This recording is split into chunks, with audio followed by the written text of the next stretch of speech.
ሰላም ቤተሰብ እንዴት ናችሁ? የሀና ጉዳይ እንዴት ዝም ትላላችሁ? ሁላችሁም ድምፅ እንሁን እባካችሁ። ስለ ሀና ድምፅ እንሁን። በአሁኑ ሰዓት ላይ ደግሞ ቀዝቅዛችኋል ማለት ነው። የየመን ወታደሮች ናቸው በአሁኑ ሰዓት ላይ ታሪክ እየሰሩ ያሉት የመን ላይ ብቻ ነው እና ኢትዮጵያን ግን ድምፅ መሆን አቁማችኋል።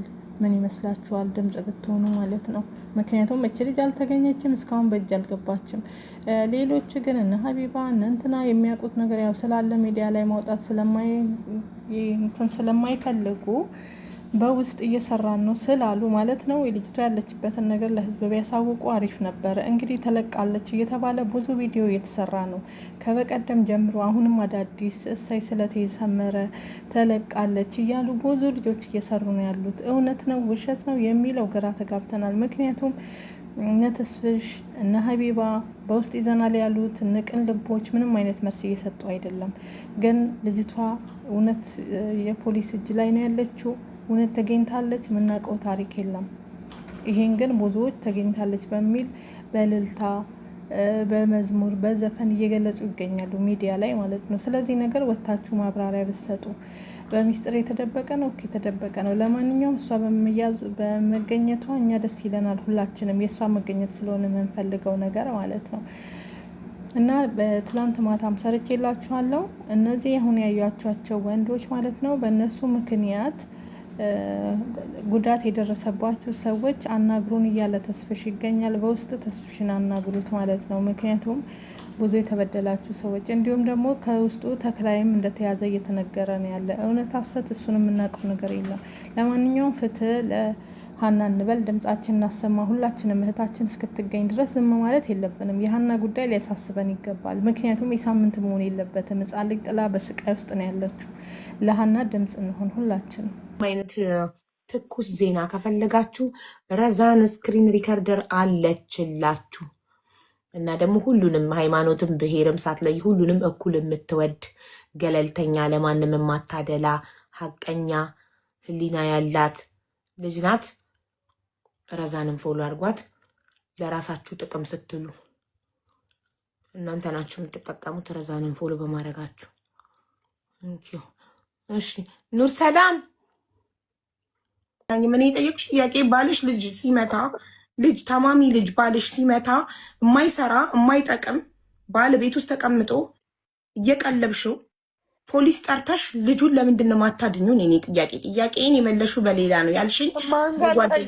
ማንጋጠጋለሁ እዚህ ጋር ቢያስገድሉኝ እነሱ ብዙ ቤተሰብ አላቸው። ማን ነው የሚያስገድልሽ? ባልሽ ነው የሚያስገድልሽ? ቤተሰቦች ሁሉ የሚያውቁት እሱን የሚያውቁት ቤተሰቦቹ የሚሆኑ ማንም ይሁን። እሺ ደጋግመሽ በሽተኛ ትበይ፣ ታማሚ በይ። እሺ ቃሉ ደስ አይልም። በሽተኛ ስድብ ነው፣ በሽታ አይባልም፣ ህመም ነው የሚባለው። ታማሚ በይ። ስለዚህ አሁን አንቺ እያልሽ ያለሽው መፍታትም አልችልም፣ ምንም መፍታትም አልችልም፣ ፖሊስ መጥራትም አልችልም፣ ያስገድሉኛል ብዬ እፈራለሁ። ሶሪ አላመንኩበትም፣ አሳማኝ አይደለም፣ ይቅርታ አድርጊልኝ። እና የት ልሂድ? ወደ ሀገሬ እንዳለት ደግሞ ሰለምቴ ነኝ። ወደ ማን ልሂድ? ሰለምቴነትሽ ሀገር ኢትዮጵያ ከመግባት ምን ያግድሻል? ቤተሰብ ሰው ይሄን ልጅ ይዞልኝ እንድሰራ ራሴን እንዳስተዳድር ራሴን እንዳሸንፍ ነው የምፈልገው እኮ። ታዲያ ይሄን ልጅ የሚችልልኝ ሰው የለም። ያገናኘው አንቺ ሃይማኖትሽን ለባልሽ ስትይ መቀየርሽ አገር እንዳትገቢ ኢትዮጵያ ሰለምቴ እንዳይገባ የሚል ህግ ወጥቷል። አልገባኝም። ቤተሰብ ጋር ነው የምጠጋው። ቤተሰብ ጋር ስጠጋ ምን አደርጋለሁ? ቤተሰብ በሃይማኖትሽ ነው የምንቀበልሽ አሉኝ። እኔ እኮ ስንቴ ሞክሬያለሁ፣ አናግሬያቸዋለሁ። ወደ ድሮ ሃይማኖትሽ ተመለሽና እንቀበልሻለን ተባልኩ። ጥሩ። ስለዚህ ለምን ዩኤን አትገቢም? ዩኤን አያኖርም እንዴ ድርጅቱ? ዩኤን ገብቻለሁ። እነሱ የሚሰጡኝ ነገር ምንም አይነት እንትን አይደለም። ስሪ ነው የሚሉኝ። ልጁን ጥዬ የት ልስራ? የልጁን ባህሪ ያኔ ወርጠል ሐረካ የሚባል ይሮጣል እንቅስቃሴ መጨል ሙና አልተረዳሽኝም። ሚኒና አንድ ያዳብሽኝ ዩኤን አያኖርሽም። ዩኤን ከገባሽ አንቺና ልጆችሽን ብቻ ይሄ ማይሰራውን ባል ቁጭ አድርገሽ የምትቀልቢውን ባል አስወጥቶ አንቺና ልጆችሽን ብቻ ማኖር አይችልም። ዩኤን አይችልም። አይችልም? ቤት ሰጥቶ ወይ እዛው ድርጅት ውስጥ ማኖር አይችልም? ዩኤን ካምፓኒ የለም እዚህ ሀገር እንደዛ አይደለም። እዚህ ሀገር ቤትሽን ተከራይተሽ እየሄድሽ በቃ እንትን ታደርጊያለሽ፣ ትናገሪያለሽ ችግርሽን። እሺ የሚረዱት እርዳታ እንደነገርኩሽ ነው፣ በሁለት ወር አንዴ። ለዩኤን ሄደሽ ለእኛ እንደነገርሽን ባልሽ እንደማይሰራ እንደማትፈልጊው መንገርና እነሱ በህግ ቤቱን ለቆ እንዲወጣ ማድረግ አይችሉም? አይችሉም። እንደዛ የሚል ህግ የላቸውም እነሱ። በፖሊስ ራሱ ለማስያዝ አይችሉም። በቃ ወረቀት ይጽፉልሻል ለኬዝሽ እንዲጠቅም ብቻ። ኦኬ ሶ እኔ አሁን አንቺ እሱን በፖሊስ ከቤት ለምን አታስወጪም ወይም ልጁን ሲመታ ለምን ፖሊስ አትጠሪበትም ስልሽ የእሱ ወዳጆች ወይም ቤተሰቦች እንዳያስገዱልኝ እፈራለሁ ያልሽው ነገር ምንም አላሳመነኝም። ለመሰለሽ ህግ እያለ ግብፅ ሀገር ህግ አለ አይደል? ህግ እያለ አንቺ ለነፍስሽ እንደምትፈሪ እሱን ፖሊሶች ጠርተሽ ልጁን ሲመታ በሚመታ ሰዓት ቶሎ ብለሽ ደውል። ፖሊስ መጥቶ ቢታሰርና ለነፍስሽ እንደምትፈሪ የእሱ ቤተሰቦች ወይም ዘመዶች አሉት እዚህ ሀገር ላይ ያስገድሉኛል ብዬ እፈራለሁ የሚለውን ነገር ከነገርሻቸው ህጉ ጥበቃ ያደርግልሻል። እኔ እንደሱ አልሞከርኩም። እንግዲህ አስሊን ጥሪውና እሺ ቆይ አንዴ አስሊን እንጥራ። ችግር የለም አላቅሽም። እኔ ብዙም አላቅም ሂስቶሪያችሁን፣ ግን አንድ ነገር ማለት ፈልጋለሁ። እዚህ ላይ እናንተን የሚከተል ሰው ስቱፒድ አይደለም፣ ወይም ይሄ ይቅርታ ይሄን በማለት እንዲደደብ የማያስተውል የማያውቅ አይደለም።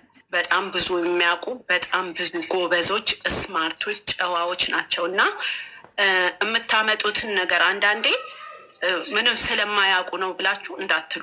በጣም ብዙ የሚያውቅ ሰው አለ፣ በጣም ብዙ የሚያስተውል ሰው አለ፣ ብዙ የተማረ ሰው አለ። አረብ ሀገር የሄደ ልጅ ማለት ወይም ሴት ማለት ደደብ ናት አታውቅም ማለት አይደለም። ዩኒቨርሲቲ የተማሩ እዛ ላይ ከምትሰሩት በላይ እናውቃለን ከሚሉት በላይ ኢትዮጵያ በጣም የሚያውቁ ልጆች ናቸው። በጣም የመጠቁ ስማርቶች እና አንዳንዴ የሚታይና የማይታይ የሚደረግና የማይደረግን ነገር ማስተዋል ጥሩ ነው ብዬ አስባለሁ። አንቺን ለማለት አይደለም በአጠቃላይ። ሁለተኛ የምልሽ ነገር ደግሞ እንደ ሴት የሚደበቅ ነገር አለ።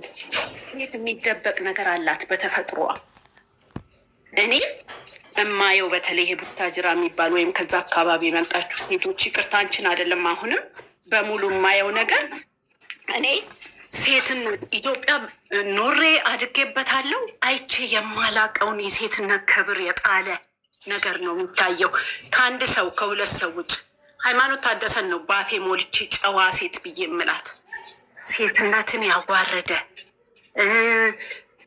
ማንነትን የጣለ ወንድንም እየተከተለ የሚያለቅስ ወንድ በወንድ ላይ የሚያመጣ ትዳርን ያራከሰ ምን አይነት እንዴት አይነት ቤተሰብስ የሚያይ ሰው ይታዘበናል ተብሎ አይባልም እንዴ? ኢትዮጵያ ስናድግ እናውቃለን።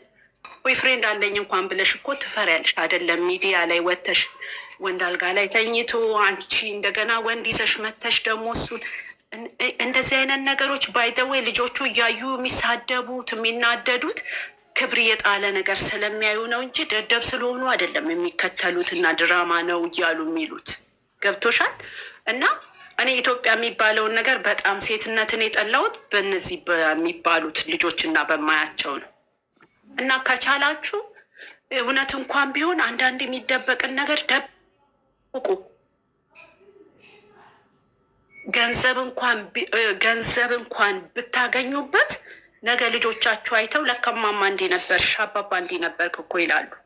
ነገ እኮ ሌላ ሰው እኮ አላችሁ። ሌላ የሚመጣው ሰው ያየዋል። ደግሞ ይሄ ቪዲዮ ነው፣ የማይለቅ ቪዲዮ፣ የማይወጣ ቪዲዮ እና ለሚመጣው ነገር አስተውሉ። ገና ለገና ዛሬ ብር አገኛለሁ ተብሎ ነገ ዋጋ የሚያስከፍል ነገር ባታደርጉ ደስ ይለኛል። እንደኔ ያውልሽ እኔ አሁን እዚህም የገባሁት ሌላ ነገር ፈልጌ አይደለም። ጀስት ፎሎ እንድታደርጉኝ እንድታበረታቱኝ ነው። እኔ ስለሚለው አላውቅም፣ ስለ ራሴ ነው የማውቀው።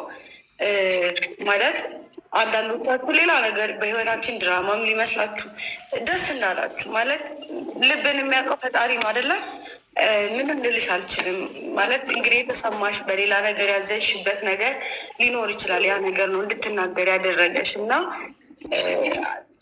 It's not like that. Don't think all the people stupid. እንዳታስቢ እንደዛ ልክ እናንተ አሁን በጣም ሞደርን ላይፍ ሁሉ የሚኖር ሰው በአጋጣሚ እናንተ ሊያይ ይችላል። በአጋጣሚ ፈልጎ ሳይሆን ትምህርት ለመማር ብሎ ሳይሆን እነዚህ ልጆች ግን ስራቸውን እየሰሩ ጀስት ጊዜ ለማሳለፊያ ብለው የሚያዩት ነገር በጥሩ ነገር ነጋገሬ ገብቼ እንዲህ ቢሆን ነጋገሬ ስገባ እንዲህ ቢሆን የሚሉበት ሊሆን ይችላል።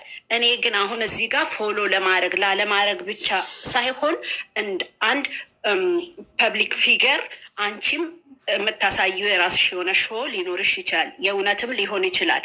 ግን የእውነትን ስታሳዩ የሚታይ ነገር አለ። እንደኔ ለምሳሌ ሃውስ ዋይፍ የሚባል ፕሮግራም አላቸው አሜሪካኖች። የተለያየ ፕሮግራም አለ።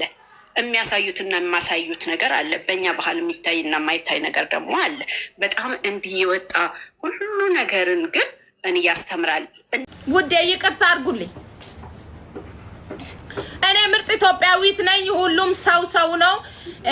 ወይ ቁርአን ላይ ያላያችሁ ወይ መጽሐፍ ቅዱስ ላይ ያላያችሁ ኦሮሞ የሚል አማራ የሚል ትግሬ የሚል ሰው እኔ የለሁበትም። ከመጽሐፍ ቅዱስ ውጭ ያለውን አልከተልም። ይቅርታ አድርጉልኝ። ፈጣሪ ስም ሰይሞልን ቢሆን ኑሮ ኦሮሞ አማራ ብሎ እነግራችሁ ነበር። ግን እኔ አላየሁም። ከአፈር እንደመጣክ ወደ አፈር ትመለሳለህ ነው ያለኝ እንጂ ኦሮሞ ነሽ አማራ ነሽ ትግሬ ነሽ ምንሽ ነሽ አላለኝ። ከመጽሐፍ ቅዱስ ውጭ ያለውን ደግሞ አልከተልም። አይም ሶሪ ኦኬ። አልጠራ የክርስትና ስም የሃይማኖቴ ስም አለኝ። ኢትዮጵያዊት ነኝ። ሀገሬ የተለየ እንትን የለኝም። ሙዲ አልወድም። እኔ አይመቸኝም። በቃ ምንም ይሁን እኔ ምን አገባኝ። ዘር ነው። ዘር ለእህል ነው። ኦኬ የምትበዩ የምትጠጪው ኦኬ ይሄ ውስጥ የሚገባው ዘር ይባላል። ከዛ ውጪ አፈር ነሽ ውዴ። አፈር ዩኖ አፈር ነሽ። ዘር ከተባለ ማንኛውም ሰው ምንድነው እናት የምትባዩ ማለት ነው። ራስሽ ሂጂና ስጪዋ ውዴ። እኔ ምን አገባኝና ነው ምን ነው ቻ ሴትነታችሁን ማታከብሩ ሰዎች ልፋጫ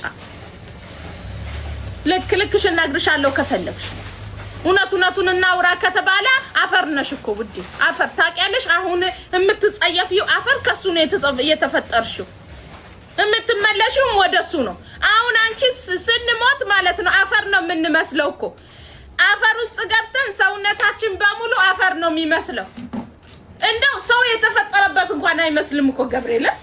አይነት በረከት ቢኖረው ውስጡ ምን ቢታይ ከዛ ሁሉ ህዝብ መሃል መርጣ እግሩን ይዛ አለቅህም።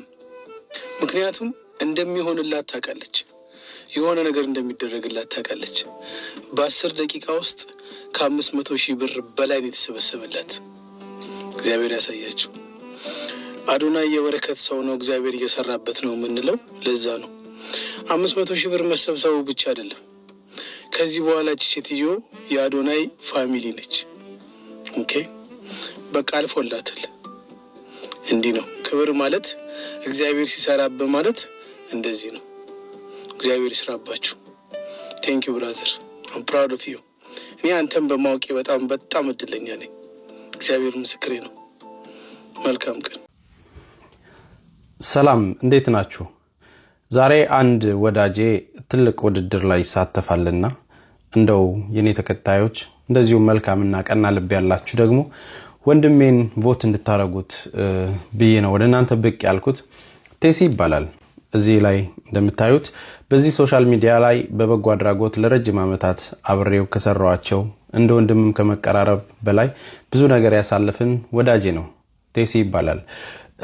እንግዲህ ኢትዮጵያን ወክሎ ሚስተር ቢትስ እንግዲህ የዩቲዩብ ባለማችን ቁጥር 1 ሚስተር ቢትስ የተሰኘው የዩቲዩብ ኮንተንት አዘጋጅ የተለያዩ ከዓለም አቀፍ አገራቶችን መርጦ እሱም ኢትዮጵያን ወክሎ ከ5 እህትና ወንድሞቹ ጋር ሊወዳደር ዝግጅት ላይ ነው ያለው። የሚፈለገው አንድ ሰው ነው ኢትዮጵያን ወክሎ የሚወዳደረው ማለት ነው። እንግዲህ እናንተ ይህንን ምርጫ ለማድረግ ኢትዮጵያ ውስጥ የምትገኙ ብቻ ናችሁ ቮት ማድረግ የምትችሉት። ሀገር ቤት ያላችሁ እህት ወንድሞቻችን ይህንን ቪዲዮ ስታዩ እዛ ላይ ገብታችሁ ሊንኩን አስቀምጥላችኋለሁ ወይም ደግሞ እሱ ሜንሽን አደርግላችኋለሁ። እሱ ቪዲዮ ላይ ገብታችሁ ያንን ሊንክ ተጠቅማችሁ ቮት እንድታደርጉት በትህትና ጠይቃለሁኝ። የቀረው 4 ቀን ብቻ ነው። ስለዚህ ውጪ ያላችሁ የተለያዩ እህትና ወንድሞቻችን ለቤተሰቦች ሼር በማድረግ ይህንን ሐሳብ በመንገርና እንደዚሁም ሊንኩን ሼር በማድረግ ቮት እንዲያደርጉ እንድትተባበሩን በአክብሮት እየጠየቅን ይህንን ቪዲዮ ሼር አድርጋችሁልን ደግሞ በብዙ ዘንድ ተመርጦ ሀገራችንን ዳግም ባንዲራዋን ከፍ እንዲያስደርግልን መልካም እድል እመኝለታለሁ። ምክንያቱም $5 ሚሊዮን ነው ያሸናፊው ሽልማት። ይሄ እንግዲህ ቀላል ነገር አይደለም። መወዳደሩ ራሱ በራሱ መልካም ስለሆነ ይህንን ጀግና ወንድሜን እንድታበረታቱልኝ በአክብሮት እጠይቃለሁኝ።